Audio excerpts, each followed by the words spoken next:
السلام علیکم ورحمۃ اللہ وبرکاتہ۔ آج کی جمعہ مبارک کے واعظ کے لیے سورۃ الفجر سے چند آیات تلاوت کی گئی ہیں۔ اس کے اندر 30 آیات اور 1 رکوع ہے۔ خالق کائنات آیت نمبر 1 میں ارشاد فرماتا ہے والفجر، قسم ہے فجر کی۔ اللہ وحدہ لا شریک نے پہلی آیت کے اندر فجر کی قسم کھائی جب انسان بستر سے نکلتے ہوئے اللہ تعالیٰ کی بارگاہ اقدس میں جھکنے کے لیے تیار نظر آتا ہے۔ تو حضرت ابن عباس رضی اللہ عنہما سے روایت ہے کہ اس سے مراد فجر کا جو معروف وقت ہے وہ ہے رات کے بعد دن کا آنا۔ اس میں بھی اللہ وحدہ لا شریک کی حکمت ہے۔ تو نماز فجر کے وقت میں اللہ تعالیٰ آسمان دنیا سے جو فرشتے آتے ہیں ان کی بھی حاضری ہوتی ہے۔ آسمان دنیا سے اللہ تعالیٰ فرشتوں کا نزول جو فرماتا ہے، فرشتے نماز فجر کے وقت جمع ہوتے ہیں۔ 2 نمازیں ہیں، فجر اور عصر۔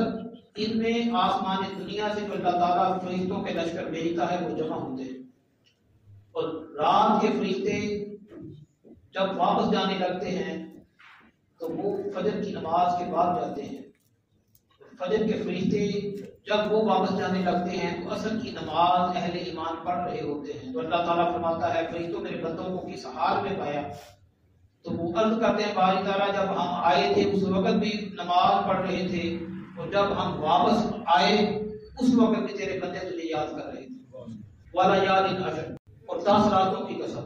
اللہ تعالیٰ نے پہلے فجر کی قسم کھائی، اس کے بعد متصل 10 راتوں کے اللہ تعالیٰ نے قسم فرمائی۔ تو اس سے مراد کون سی راتیں ہیں؟ جو ذوالحجہ کی فجر اور ذوالحجہ کی 10 راتیں وہ بڑی بابرکت ہیں، عظمت والی ہیں، اللہ تعالیٰ نے ان کی قسم فرمائی۔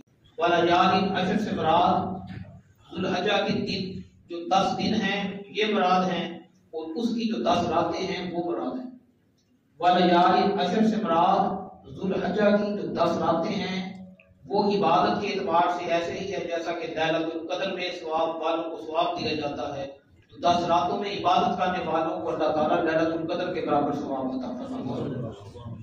والشفع والوتر، جفت اور تار کی قسم۔ جفت سے مراد ایک تفسیر یہ ہے کہ اس سے مراد حضرت آدم علیہ السلام اور حضرت حوا ہے، یہ جو جوڑا ہے اس سے مراد جفت ہے، یہ مراد ہے۔ وتر سے مراد اللہ تعالیٰ کی ذاتیت ہے، اللہ تعالیٰ وطر ہے، اللہ تعالیٰ کو وطر بڑا محبوب ہے۔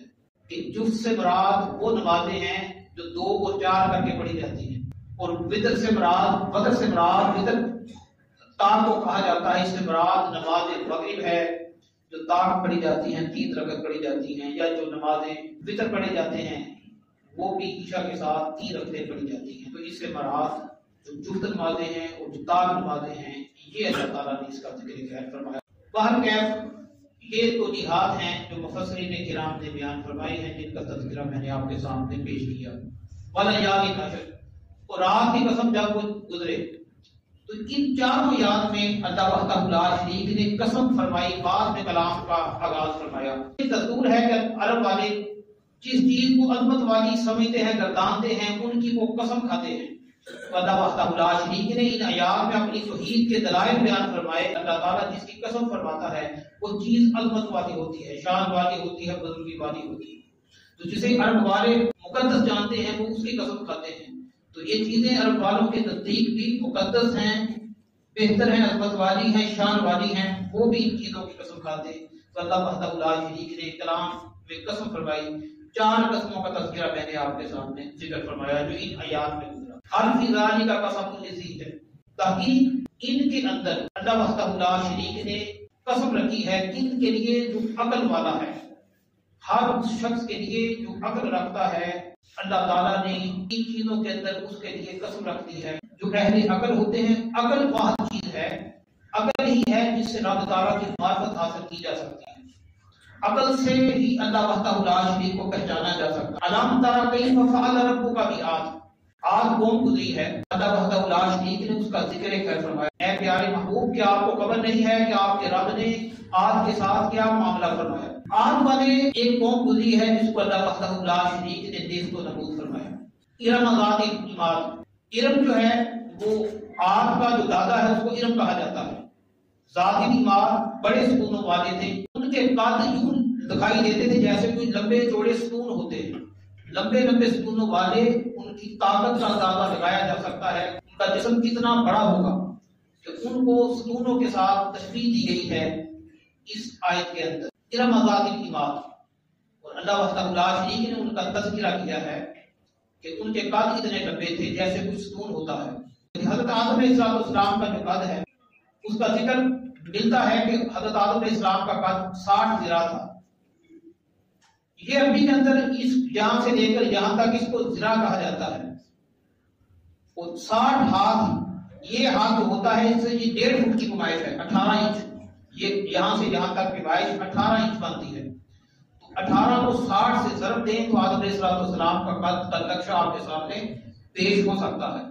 یہ اندازے سمجھنے سمجھانے کے لیے ہیں، ان میں اونچ نیچ ہو سکتی ہے، لیکن ایک بات حقیقت ہے کہ اللہ تعالیٰ نے آدم علیہ السلام کو بہت طویل قد کی دولت سے سرفراز فرمایا۔ اللہ کی لم یخلق مثلها فی البلاد، وہ لوگ تھے جن کی مثل اللہ وحدہ لا شریک نے شہروں میں پیدا نہیں کی۔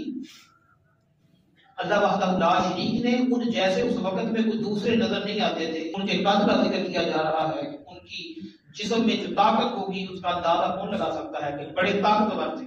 اللہ تعالیٰ نے ان کا ذکر فرمایا ہے کہ اس دور میں ان جیسا اس شہروں میں کوئی نظر نہیں آتا۔ ان کے قد جو ہیں وہ ستونوں کی طرح لمبے چوڑے ہو گئے۔ وَثَمُودَ الَّذِينَ جَابُوا الصَّخْرَ بِالْوَادِ، اور ثمود جو تھے انہوں نے پتھروں کو تراش کر اپنی گھروں کو بنایا اس وادی کے اندر، اور ثمود کی قوم نے پتھروں کو تراش کر اس وادی کے اندر اپنے گھر بنائے۔ تو تحقیق کی جائے تو مدائن کے اندر 1000 سے زائد گھر ایسے نظر آتے ہیں جو پتھروں سے تراشے گئے ہیں، تو وہ قوم ثمود نے تیار کی۔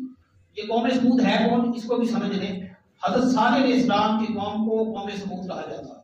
حضرت صالح علیہ السلام سے انہوں نے عرض کیا اگر آپ اللہ کے نبی ہیں تو اللہ سے دعا کریں۔ تو حضرت صالح علیہ السلام نے اللہ تعالیٰ سے دعا کی کہ باری تعالیٰ ایسا ہی کر دے۔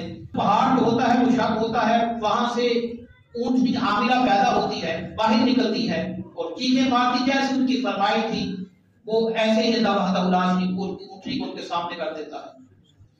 اب ان قوم کے لیے فرمائی تھی کہ ایک دن یہ اونٹنی پیے گی، ایک دن تم سارے پیو گے۔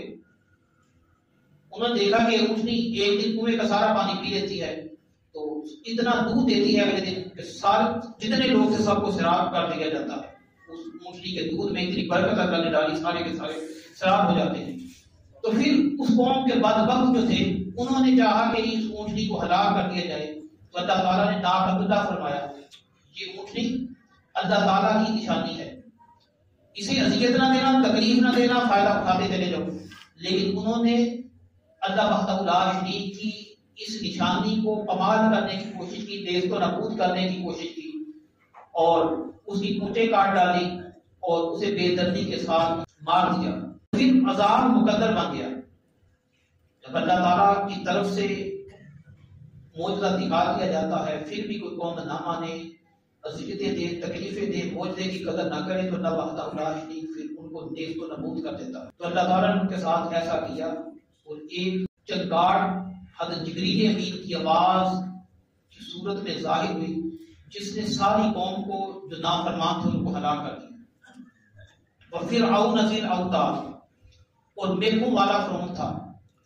اسے قرآن نے میکوں والا کہا ہے، اس کی وجہ کیا ہے، اس کے پیچھے لوجک کیا ہے وہ بھی سمجھ لیں۔ فرعون پہلا شخص تھا جس نے درخت کے ساتھ انسانوں کو لٹکا کر میکھیں ٹھوک کر تکلیف دی، اذیت دی، پھر وہ میکوں والا کہلایا۔ تو اس نے یوں لوگوں کو سولی چڑھائی، پھانسی دی، اور کسی کو اذیت کے لیے ان کے ہاتھوں اور پیروں میں کیل ٹھکوا دیے، تو اس لیے اس کو میکوں والا کہا جاتا۔ الذین طغوا فی البلاد، یہی وہ لوگ تھے جنہوں نے سرکشی کی۔ فاکثروا فیہا الفساد، اور انہی میں اکثر ایسے تھے جنہوں نے دہشت گردی کی، فساد کیا۔ زمین کا سب سے بڑا فساد یہی ہے کہ انسانیت کا قتل کر دیا جائے، بے دردی کے ساتھ لوگوں کو اذیت سے دوچار کیا۔ ان ربک لبالمرصاد، بے شک آپ کا جو رب ہے وہ رات میں ہے۔ اللہ وحدہ لا شریک جب چاہتا ہے رسی کو گیل دے دیتا ہے، جب چاہتا ہے کھینچ لیتا ہے، اور جب کھینچتا ہے قوم کی قوم نیست و نابود ہو جاتی ہے۔ تو اللہ تعالیٰ نے پھر اس قوم کو نیست و نابود کر دیا۔ جو موسیٰ علیہ السلام کے پیروکار تھے وہ سمندر سے گزر جاتے ہیں، اور جو فرعون اور اس کے لشکر والے جنہوں نے ظلم کرنا چاہا اللہ تعالیٰ نے ان کو پانی کے اندر غرق کر دیا۔ اور آج بھی فرعون کی جو لاش ہے وہ نشان عبرت ہے۔ قرآن نے فرمایا کہ ہم اس کی لاش کو نشان عبرت بنا دیں گے، تو اس کو بنا دیا جاتا ہے۔ آج بھی لوگ اس کی لاش کو دیکھتے ہیں، اس کے جسم کو دیکھتے ہیں، تو یہ لوگوں کے لیے نشان عبرت ہے۔ فصب علیہم ربک صوت عذاب، بس پہنچا ان پر آپ کے رب کی طرف سے عذاب کا گھوڑا۔ تو اللہ وحدہ لا شریک نے ان آیات میں قوم عاد جو ہے، قوم سمود جو ہے، قوم فرعون جو ہے، ان کے لیے صوت اور عذاب کا ذکر فرمایا، عذاب کے کوڑے کا ذکر فرمایا ہے۔ لیکن ان کے ساتھ کیا معاملہ فرمایا اللہ وحدہ لا شریک نے؟ جو قوم عاد تھی، اللہ وحدہ لا شریک نے دوسرے مقام پہ اللہ تعالیٰ نے ارشاد فرمایا، اس کا مفہوم یہ ہے کہ ہم نے ایک تیز گرج والی آندھی بھیجی جس کی وجہ سے قوم عاد تھی وہ نیست و نابود ہو۔ تو نبی رحمت صلی اللہ علیہ وآلہ وسلم سن 9 ہجری کو اس مقام سے گزرے، تو نبی رحمت صلی اللہ علیہ وآلہ وسلم نے اپنے چہرے کو ڈھانپ دیا اور جس سواری پر سوار تھے اس کو تیز کر دیا، اور صحابہ کرام سے فرمایا جہاں اللہ تعالیٰ کا عذاب آیا تھا یہاں سے روتے ہوئے اللہ کے عذاب سے ڈرتے ہوئے جلدی جلدی گزرو۔ تو ایسی جو جگہ ہوتی ہے وہ بھی نشان عبرت بن جاتی ہے۔ تو ہمارا کیا حال ہے؟ ہم اگر ایسی جگہ جائیں ہم سلفیاں بنانا شروع کر دیتے ہیں۔ عبرت کی جگہ ہے، کوئی تماشا نہیں ہے کہ آپ اس کے ساتھ ایسا کریں۔ فرمایا یہاں عذاب آیا تھا، اس وقت نہیں آ رہا تھا، اللہ کے رسول جہاں سے گزرتے جائیں وہ جگہ بھی باعث رحمت ہے، لیکن فرمایا کہ میں اللہ کا رسول اور خاتم النبیین ہو کر یہ کر رہا ہوں، تو تم بھی یہاں سے چلنا، جلدی کے ساتھ چلنا کہ یہاں اللہ کا عذاب آیا تھا۔ تو جو قومیں نیست و نابود ہو جاتی ہیں ان کے نشانات باقی رہ جاتے ہیں۔ فَأَمَّا الْإِنسَانُ إِذَا مَا ابْتَلَاهُ رَبُّهُ، یہاں اللہ وحدہ لا شریک نے ارشاد فرمایا فَأَمَّا الْإِنسَانُ إِذَا مَا ابْتَلَاهُ رَبُّهُ فَأَكْرَمَهُ وَنَعَمَهُ، بس جو باہر جو انسان ہے جب اللہ وحدہ لا شریک اس کو آزمائش سے دو چار کرے، اگر وہ اس حال میں ہے کہ اللہ تعالیٰ نے اس کو عزت دے رکھی ہے، نعمت دے رکھی ہے، فَيَقُولُ رَبِّي أَكْرَمَنِ، تو وہ کیا کہتا ہے یہ میرے رب نے جو مجھ کو عزت دی ہے اسی کی وجہ سے ہے۔ اذا مبتلاہ، جب اس پر کوئی مصیبت آتی ہے، آزمائش آتی ہے، فقدر، تنگی کی وجہ سے، علیہ جن کا اس کے رزق میں تنگی کی وجہ سے اللہ تعالیٰ اگر اس پر کوئی آزمائش لے لیتا ہے، فیقول ربی اہانن، تو وہ کہتا ہے اللہ تعالیٰ نے مجھ کو ذلیل کر دیا۔ تو اہل ایمان کا عقیدہ یہی رہا ہے کہ جب اللہ تعالیٰ کی طرف سے کوئی آزمائش آتی ہے وہ اللہ کے حضور سجدے میں چلے جاتے ہیں، اللہ کے حضور نعمت میں چلے جاتے ہیں۔ سجدہ بھی بہت بڑی نعمت ہے، سجدہ بہت بڑی عبادت ہے، ہر کسی کو نصیب نہیں ہوتا، کسی نصیب والے کو نصیب ہوتا ہے۔ سورۃ فجر کی 30 آیات میں سے 16 آیات تقریباً آج مکمل کی گئی ہیں۔ اللہ تعالیٰ قبول و منظور فرمائے۔